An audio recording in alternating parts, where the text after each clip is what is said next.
For 3 terrifying days, her body didn't bleed blood, it bled ink. No wounds. No explanation. What doctors found left them speechless. It started on a rainy Thursday morning in a quiet neighborhood outside Edinburgh. Ilara McKinley, a 26-year-old artist with a quiet following and a quieter life, woke up feeling different. Not sick. Not in pain. Just off. She remembered the dream she had just before waking. A shadow standing in her studio, watching her paint. She couldn't make out the figure, only that it dripped. Constantly. Slowly. And in the dream, the walls were bleeding words, letters floating like fog in the air. She shook it off, chalking it up to late-night sketching and a podcast about haunted objects. But when she went to brush her teeth, she noticed the first sign. Her gums weren't bleeding, they were oozing something thick, black, and unnaturally glossy. Ink. She leaned over the sink in confusion. No pain. No taste of blood. Just a slow trickle of ink. Maybe it was paint, she thought. Maybe she slept with a pen in her mouth or rubbed something on her face in her sleep. She checked her pillow. Her sheets. Nothing. Then she spat again, and again, more black ink. And this time, she could smell it. That sharp, unmistakable scent of real ink. Like something pulled out of an old inkwell. By noon, her fingertips had started leaking tiny black droplets. She pressed tissues to them, but they soaked through fast. No cuts, no entry points. Just ink, weeping out of her skin. She called her best friend, MIA, trying to laugh it off. But the moment MIA saw her, the laughter stopped. "You look like you dipped your hands in a bottle of calligraphy ink," MIA said. "Are you sure you're not doing this to yourself?" Ilara held out her palms, ink slowly pooling in the creases like sweat. "I swear I don't know what's happening." They went to the ER. And that's when the real nightmare began. The nurses weren't sure what to make of it. Her vitals were stable. No fever. No abnormal blood pressure. But when they drew blood, the syringe filled with something dark and unnatural. "It's like black plasma," one nurse whispered. "But it moves differently. Thicker." They ran tests. The ink, for there was no other word, didn't match any known substance in the human body. It wasn't toxic. It wasn't foreign. It wasn't even really ink in the traditional sense. It had properties of both iron-rich blood and carbon-based fluid, almost like it was produced internally. That night, while Ilara lay in the hospital bed, a nurse came in to check on her. She screamed. Ilara's back was bleeding. But not in the way you'd expect. Symbols were forming, ancient, swirling characters, completely foreign. They weren't carved or branded into her. The ink was simply emerging, writing itself across her skin. The doctors were baffled. The neurologist said there was no sign of trauma or psychosis. The hematologist found no known markers of disease. And the language specialist they brought in from the university? He said the symbols weren't part of any known script, not human, at least. But something else was strange. Ilara wasn't in pain. She was calm. Too calm. As if some part of her had expected this. In the moments between consciousness and sleep, she whispered strange phrases in a language even she didn't recognize. She drew, constantly, whatever she could get her hands on, sketching doors that led nowhere, windows floating in clouds, people with no faces. And always, ink. MIA stayed the night with her, refusing to go home. But around 3:17 a.m., Ilara sat up suddenly and looked MIA dead in the eyes. "They're writing through me," she said. "Who?" MIA asked, half asleep, chilled by the tone in her voice. "I don't know," Ilara whispered. "But I think they're remembering something." MIA pressed the emergency call button. But by the time the nurse arrived, Ilara was fast asleep again, with black tears trailing down her cheeks. And then came the second day. Day 2 started with silence. Ilara didn't wake up the same way she had the day before. No groggy confusion. No panic. She sat upright in her hospital bed at exactly 6:06 a.m., eyes open, pupils dilated, and staring at the wall as if she could read something no one else saw. The nurses had been instructed to monitor her every hour. The moment they stepped in, she turned to them and calmly said, "Do you have a pen?" They handed her one. Without a word, she began drawing on the hospital bedsheet, circles, lines, an intricate geometric map. None of it resembled anything familiar. Not art. Not symbols. Not even chaos. It looked intentional. Like a message. But who was it for? The ink continued to seep from her fingertips, feeding the pen like an invisible reservoir. She didn't dip it into any bottle. The pen just kept working. The staff brought in a linguistics professor named Dr. Ilana Royce. She was one of the top semioticians in Europe. She specialized in lost alphabets and ancient scripts. When she arrived, Ilara stopped drawing and stared at her like she recognized her. She didn't blink for at least 30 seconds. "You've seen them before," Ilara said softly. Dr. Royce didn't know what to say. Ilara continued. "They used to speak through stones. But now they use me." Royce carefully approached the bed. She examined the symbols. Her hands trembled as she traced the patterns. "This looks vaguely similar to an undeciphered language we found carved into standing stones in Western Scotland," she murmured. "But this is far more complex." Meanwhile, Ilara's body was beginning to change again. Not just the bleeding. Now, her skin began to faintly glow beneath the surface, especially near her veins. Not bright like a light, but like ink illuminated from the inside. Pulsing. Doctors ran thermal scans. The ink trails were hot. Her bloodstream was behaving like it was full of liquid metal. Warm, magnetic, reactive. They tried MRI again. But this time, something strange happened. The machine malfunctioned. It shut down halfway through the scan, and the emergency lights flickered. The power outage lasted only 90 seconds, but in that time, every nurse and technician near the room reported hearing faint whispering sounds, not from Ilara, but from the machine itself. Like voices echoing from deep water. When power returned, Ilara was standing. She had pulled out her fours. Her eyes were fully black now, not in a supernatural way, but filled with the same glossy ink that ran through her veins. She wasn't panicking. She wasn't angry. She simply said, "You have to take me back." "To where?" MIA asked, clutching her hand tightly. "To the place where they stopped writing," Ilara answered. "The stories weren't finished." Suddenly, Ilara collapsed. Nurses rushed in, stabilizing her. But something was happening to her skin. The ink had started forming full sentences now, wrapping around her arms, her legs, her neck. Language. Fluid and flowing. As if her body was being rewritten in real time. Dr. Royce attempted to translate just a fragment. The symbols repeated one phrase again and again. "The girl remembers. The vessel is open." By late afternoon, Ilara drifted in and out of consciousness. The ink hadn't stopped. It wasn't killing her, not yet, but it wasn't letting go either. That night, something even stranger happened. MIA returned home for the first time in 2 days to grab clothes and check Ilara's studio. She froze the moment she entered. Every canvas in the room, over 30 of them, was blank. But the floor was soaked in ink. Black handprints. Footsteps. Symbols that hadn't been there before. And scrolled on the mirror above Ilara's desk, in long, shaky strokes of ink. "You stopped writing. Why did you stop?" MIA backed out slowly, terrified. When she returned to the hospital, she found Ilara sitting up again, quietly sketching onto the bedsheet. This time, her drawings had changed.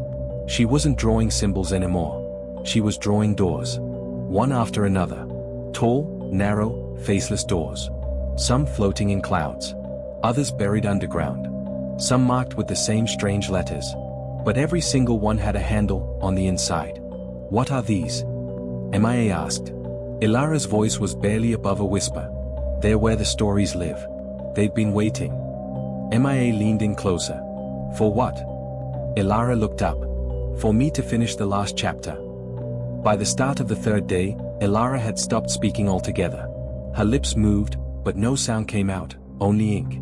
Not in streams now, but in delicate threads, like tiny black filaments escaping from the corners of her mouth and vanishing midair. Doctors were forbidden from sedating her anymore. Every time they tried, something disrupted the process. Syringes jammed. Fours clotted. Monitors glitched out. It was as if her body, or something inside it, was rejecting interference. MIA hadn't slept. She sat by Ilara's side the entire night, watching the ink script crawl slowly down her friend's neck, curling around her collarbone like a necklace of secrets.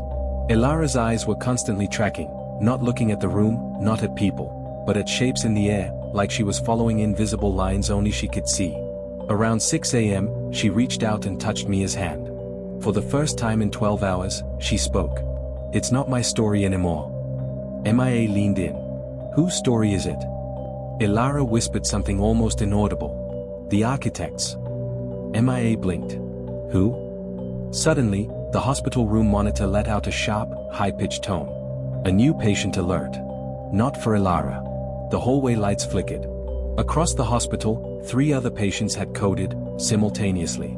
All brain activity flatlined for exactly 2 minutes. And all 3 woke up, sketching.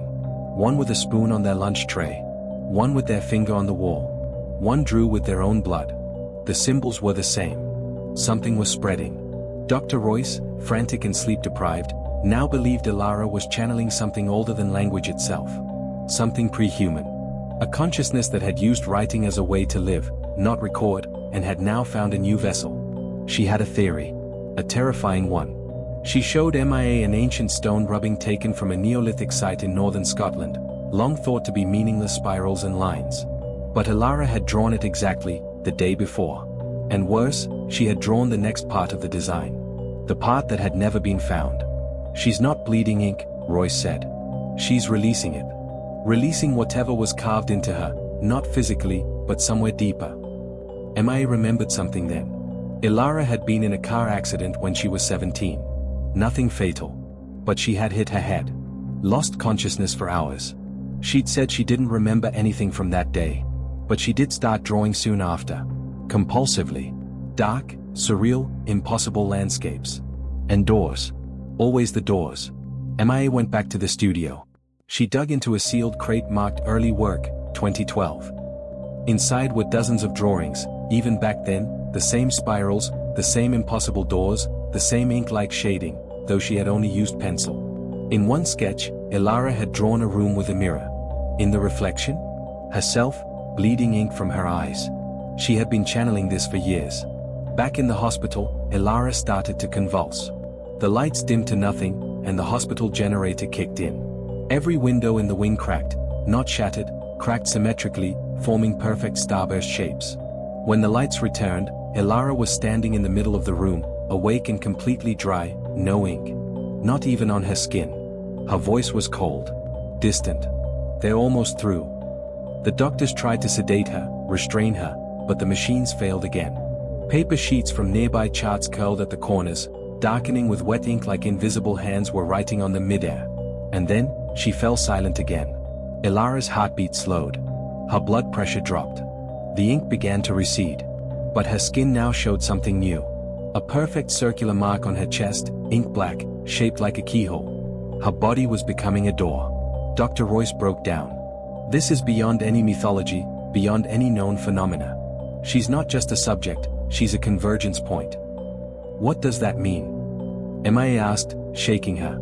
She's the bridge. Between our world and theirs. Later that evening, MIA tried to wake Ilara again. Her friend opened her eyes slowly. But this time, her voice wasn't her own. It echoed. It vibrated the air. The script will continue. With or without the vessel. Ilara's arms lifted, despite her exhaustion, and her fingers began to move in rhythm, as if puppeteered. On the hospital walls, ink bloomed, fast, writing itself like wildfire. Symbols forming full lines, pages, paragraphs.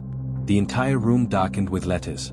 And then, just as suddenly, everything stopped. Ilara collapsed. No heartbeat. No breath. Flatline. Doctors rushed in. They tried everything. No response. She was declared dead at 11:11 p.m. on the 3rd day. The ink on the walls slowly began to flake. Dry. Fade. MIA stood in stunned silence. She had lost her best friend. But Ilara hadn't just died. She had opened something. Ilara McKinley was declared dead at 11:11 p.m. on the 3rd day. Her body, pale and still, was taken to the hospital morgue. But no one could explain why the ink on the walls hadn't fully disappeared. It had faded, yes, but not like dry paint or smudged marker. It looked preserved. Like the text had burned itself into reality. Into matter. And the strangest thing? No camera had recorded any of it. The security footage showed her room going pitch black for 7 minutes, and when the lights returned, the walls were already covered. Every frame between was nothing but static. MIA was inconsolable. She wasn't just grieving a friend. She was grieving the only person who could have told her what this was all for. The drawings. The symbols. The doors. The whispers. She stayed behind in Ilara's room until morning, long after the others had left. Then, the temperature dropped. Suddenly, the ECG monitor, which should have been turned off, flickered on. One heartbeat. Just one. The monitor flatlined again. MIA stood, shaken. She stepped toward the body. Her fingers trembled as she lifted the white sheet. Ilara's face was peaceful. Too peaceful. But something had changed. The black keyhole-shaped mark on her chest was gone. In its place, something new. A small symbol. Not drawn. Not carved. Branded. It pulsed faintly under the skin, like embers. MIA reached for her phone to call for help, but before she could move, a sound stopped her. A drip. Then another. And another. Ink. From the ceiling this time. It wasn't dripping randomly, it was drawing. On its own. The same symbols. But this time, forming a shape. A rectangle. No, a door. Drawn in pure black ink, pulsing faintly, humming with an almost inaudible frequency. MIA backed up, heart pounding. The door was just a symbol, it wasn't real. And yet, she felt it. Like gravity. It pulled at her. Her thoughts. Her memories. Her curiosity. She stepped closer. The ink on the walls shimmered faintly, and the air in the room thickened, like water. She reached out her hand and touched the inky shape of the door.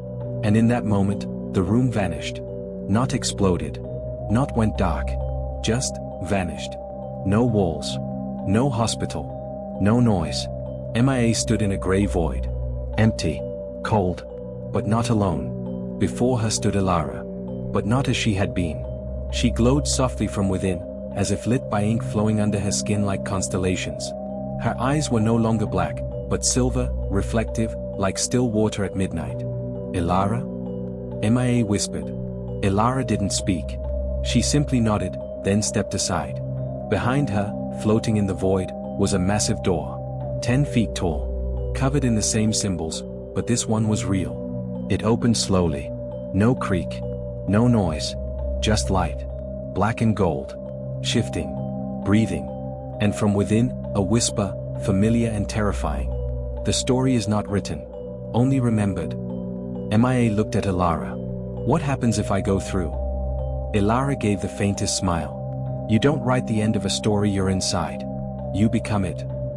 MIA turned to the door. She didn't feel fear. She felt drawn. Like every forgotten dream. Every unanswered question. Every moment she'd ignored her instincts. She stepped forward. The door closed behind her. Back in the hospital, staff returned to Ilara's room to retrieve personal belongings. The walls were clean. The monitor was off. And Ilara's body? Gone. Vanished. Not stolen. Not moved. Just absent. In her place lay a single sheet of paper, completely white, except for one line at the center, written in impossibly precise calligraphy. We are the ink. We remember through those who forget. Postscript. Weeks later, in cities far from Edinburgh, Oslo, Kyoto, Cape Town, Buenos Aires, reports began to surface. People waking from dreams, unable to stop drawing. Ink appearing in their bathtubs. In their veins. In their tears. Doctors confused. Linguists intrigued. Artists obsessed. But none of them could trace it to a source. Only one thing was consistent. Each person spoke a single phrase upon waking. Always the same. The door was open. The vessel remains. Speech balloon, what do you think happened to MIA and Ilara? Is this the beginning, or the end? Drop your theories in the comments, and remember, some stories write themselves. Blackheart, thanks for watching. She bled ink for 3 days, doctors still can't explain why. Subscribe for more mysteries that twist reality.